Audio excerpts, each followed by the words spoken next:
मैं शिवानी नेगी, कक्षा 11वीं की छात्रा, आपके समक्ष आधार पुस्तक आरोह के प्रथम पाठ नमक का दरोगा का सारांश लेकर प्रस्तुत हूँ। इसके लेखक मुंशी प्रेमचंद हैं। तो आइए सर्वप्रथम हम मुंशी प्रेमचंद के बारे में कुछ बातें जानते हैं। इनका मूल नाम धनपत राय था। इनका जन्म 1880 में उत्तर प्रदेश के लम्ही गांव में हुआ था। प्रेम आश्रम, सेवा सदन, रंगभूमि, गबन, गोदान, निर्मला, सोजे वतन इत्यादि इनकी प्रसिद्ध रचनाएं हैं। इनकी पुस्तक सोजे वतन पर अंग्रेज सरकार ने 30 साल तक प्रतिबंध लगाया। इनकी 300 कहानियों का संग्रह मानसरोवर पुस्तक में मिलता है। यह भी इनकी प्रसिद्ध रचनाओं में से एक है। प्रेमचंद को हिंदी साहित्य का शिखर पुरुष माना जाता है। इन्होंने कई स्वतंत्रता के आंदोलनों में भी प्रतिभाग किया और इनका सहयोग इनकी पत्नी शिवरानी देवी ने भी इन आंदोलनों में किया। प्रेमचंद एक यथार्थवादी और आदर्श उन्मुख साहित्यकार थे।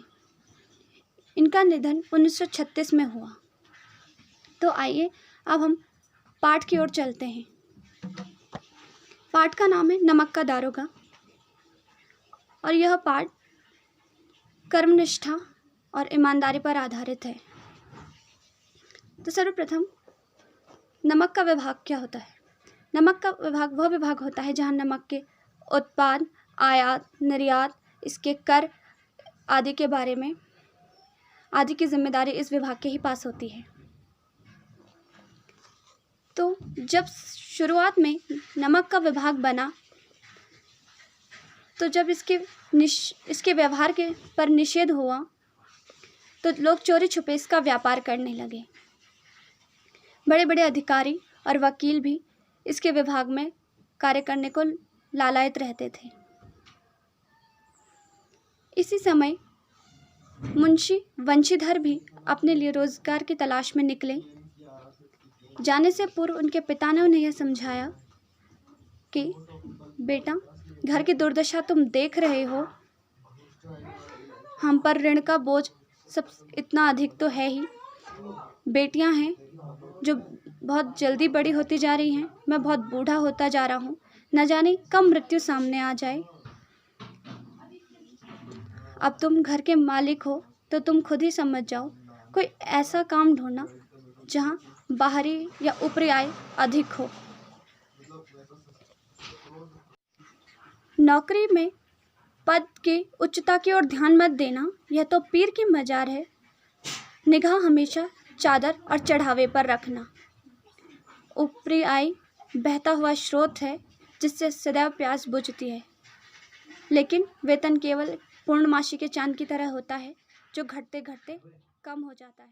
ज़रूरत को देखना, जिसे सख्त ज़रूरत हो उसके साथ सख्ती से पेश आना और जिसे ज़्यादा आवश्यकता ना हो उसके साथ नरमी से पेश आना। अपने पिता के इन अनुभव भरे वचनों को लेकर वंशीधर अपने लिए रोजगार की तलाश में निकले तो उन्हें नमक के विभाग में दारोगा के पद पर नियुक्ति मिली। अभी वंशीधर को अपने विभाग में आए हुए 6 महीने से अधिक न हुए थे। उन्होंने अब सभी अधिकारियों का दिल जीत लिया था। एक दिन जाड़े की रात को जब वे सो रहे थे तभी अचानक उन्हें दफ्तर के पूर्व में बहती यमुना नदी के प्रवाह के स्वर के अतिरिक्त गाड़ियों की गड़गड़ाहट और मल्लाहों का कोलाहल सुनाई दिया। वंशीधर की नींद अचानक खुली। उन्हें संदेह हुआ कि इतनी रात को गाड़ियां कहाँ जा रही हैं। तो वे अपने संदेह को दूर करने नदी के किनारे पुल पर आ पहुंचे। पुल पर आकर देखा कि गाड़ियों की एक लंबी कतार पुल के पार जा रही थी। डांट कर उन्होंने पूछा, किसकी गाड़ियां हैं ये? कुछ देर सन्नाटे के पश्चात उत्तर मिला, पंडित आलोपी दीन की। मुंशीधर ने कहा, कौन? वही दातागंज वाले? वंशीधर को आश्चर्य हुआ क्योंकि पंडित जी उस इलाके के प्रतिष्ठित जमींदार थे और लाखों का लेन देन करते थे और कई लोग उनके ऋणी थे। फिर उन्होंने पूछा, कहाँ जाएंगी ये गाड़ियाँ? उत्तर मिला, कानपुर। कानपुर का नाम सुनकर उन्हें और संदेह हुआ। उन्होंने फिर पूछा, इन बोरियों में क्या भरा है? उत्तर न मिलने पर उन्होंने स्वयं जांच की तो देखा उसमें नमक के ढेले हैं। उनका संदेह दूर हुआ। पंडित आलोपीदीन यूँ तो विलंब करते हुए आते थे, तो आज गाड़ी वालों ने जाकर कहा, महाराज, नमक विभाग के दारोगा ने गाड़ियाँ रोक दी हैं और नदी किनारे खड़े आपको बुलाते हैं। पंडित आलोपीदीन को लक्ष्मी पर अधिक विश्वास था। वे तो नीति और न्याय को भी लक्ष्मी का ही खिलौना मानते थे। तो बोले, तुम चलो, हम आते हैं। वहां पहुंचकर वंशीधर ने कहा, आपको गिरफ्तार किया जाता है। पंडित आलोपीदीन ने कहा, अरे क्या बात हो गई? आपको भी हम कुछ न कुछ देंगे, कुछ न कुछ चढ़ावा देंगे। हम आपसे बाहर थोड़े ही हैं। सर्वप्रथम पंडित आलोपीदीन ने वंशीधर को अपने ऐश्वर्य की मोहिनी में लाने का भरसक प्रयास किया, परंतु वंशीधर पर जब इसका कोई प्रभाव न पड़ा तो उन्होंने उन्हें रिश्वत देने की बात कही। वे रुपयों की कीमत बताते गए, 5, 10, 15, 20, 25 और अंत में वे 40,000 तक पहुंच गए। परंतु इतनी बड़ी रकम को भी वंशीधर ने अस्वीकार कर दिया और कहा कि मुझे कितनी भी बड़ी रकम मेरे मार्ग से नहीं हटा सकती। अंत में पंडित आलोपीदीन को हार कर वंशीधर के साथ चलना ही पड़ा। इतने प्रतिष्ठित व्यक्ति को कानून के दायरे में जब देख सब लोग आश्चर्यचकित थे। जो स्वयं गलत थे वे पंडित जी पर व्यंग कर रहे थे। मामला अदालत में पहुंचा और अदालत में वंशीधर के पास स्पष्ट भाषण और सत्य के अलावा कोई शस्त्र न था, जबकि पंडित आलोपीदीन के गवाह लोभ से डांवाडोल थे। धर्म और धर्म में युद्ध छिड़ गया, परंतु धन ने धर्म को हरा दिया। अदालत ने शीघ्र ही फैसला सुनाया और फैसला पंडित आलोपीदीन के पक्ष में था और मुंशी वंशीधर से कहा गया कि पंडित आलोपीदीन के खिलाफ मिले सभी सबूत भ्रमात्मक और निरर्थक हैं। पंडित जी प्रसन्नता से अदालत से निकले, परंतु वंशीधर पर व्यंग्यवाणों की बारिश होने लगी। आज वंशीधर को आभास हुआ कि न्याय और विद्वता और बड़े पद भी सच्चे आदर के पात्र नहीं हैं। उनका मुश्किल से 1 सप्ताह ही बीता होगा इस दुख से कि अचानक उन्हें कार्यपद से बर्खास्त करने का आदेश मिला। मुंशी वंशीधर और दुखी और पीड़ित मन से जब घर पहुंचे, परिवार को यह समाचार मिला तो सब अत्यंत दुखी हुए। पूरे परिवार ने वंशीधर से मुंह फेर लिया। पिताजी ने तो बहुत कुछ कह दिया, कहा जाने से पूर्व इतना कुछ समझाया था, लेकिन फिर भी तुमने अपने मन की ही की। खेद है तुम्हारी ऐसी समझ पर। वंशीधर और अधिक दुखी हो गए। इसी प्रकार इस दुख में 1 सप्ताह ही बीता था कि एक दिन शाम को उनके द्वार पर एक सजी हुई बैलगाड़ी आ पहुंची। वृद्ध मुंशी जी ने देखा कि पंडित आलोपीदीन आए हैं, तो वे उनकी अगवानी करने बाहर आए।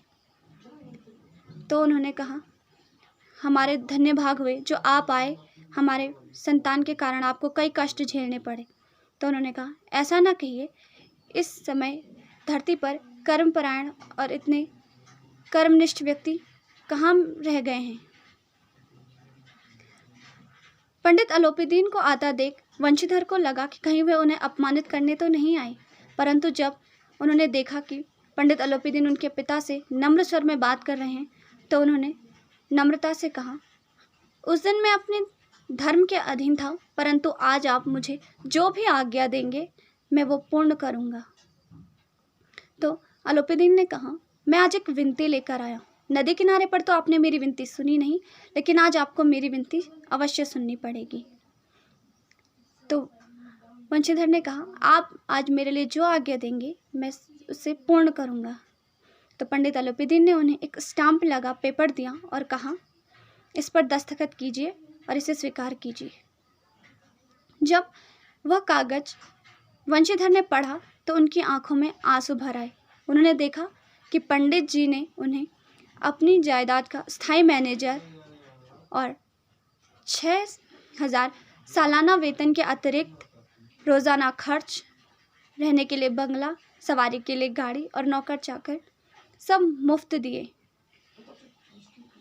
उनकी आंखों से और आंसू आए और वंशीधर ने कहा, मुझ में इतना साहस नहीं है कि आपकी इस उदारता की प्रशंसा कर सकूं, परंतु मैं इतने बड़े पद के योग्य नहीं हूँ। पंडित अलोपीदीन ने कहा, मुझे इस समय एक अयोग्य व्यक्ति की ही आवश्यकता है। आपके इन गुणों का परिचय मैं भली भांति पा चुका हूँ। आप ज़्यादा मत सोचिए और इस पर दस्तखत कीजिए। वंशीधर ने कहा, आपको एक उच्च अनुभवी व्यक्ति की आवश्यकता है, फिर भी मैं इस पद के योग्य नहीं। पंडित अलोपीदीन ने कहा, जब तक आप इस पर हस्ताक्षर नहीं करेंगे मैं द्वार से नहीं जाऊंगा। तो उनकी नम्रता और उनकी इस विनम्रता को देखकर वंशीधर ने सकुचाते हुए उस पर दस्तखत किया और उनकी आंखों से कृतज्ञता के आंसू निकल आए। तो इस कहानी का मुख्य उद्देश्य यही था कि हमें अपनी कर्मनिष्ठा बनाए रखनी चाहिए, अपने कर्तव्य के प्रति ईमानदार होना चाहिए, चाहे परिस्थितियां कैसी भी हों। जिस प्रकार वंशीधर को अपनी कर्तव्य निष्ठा और कार्य के प्रति ईमानदार रहने का फल अंत में मिला, वहीं अलोपीदीन को आभास हुआ कि उन्होंने एक ईमानदार और सच्चे व्यक्ति के साथ अत्यंत गलत किया। इसी प्रकार हमारे जीवन में भी कई परिस्थितियां ऐसी आ सकती हैं जो हमें विवश कर दे हमारे कार्य के प्रति, हमें हमारी कर्तव्य निष्ठा जो तोड़ना चाहते हो, परंतु हमें अपने कर्तव्य पर अडिग रहना चाहिए। धन्यवाद।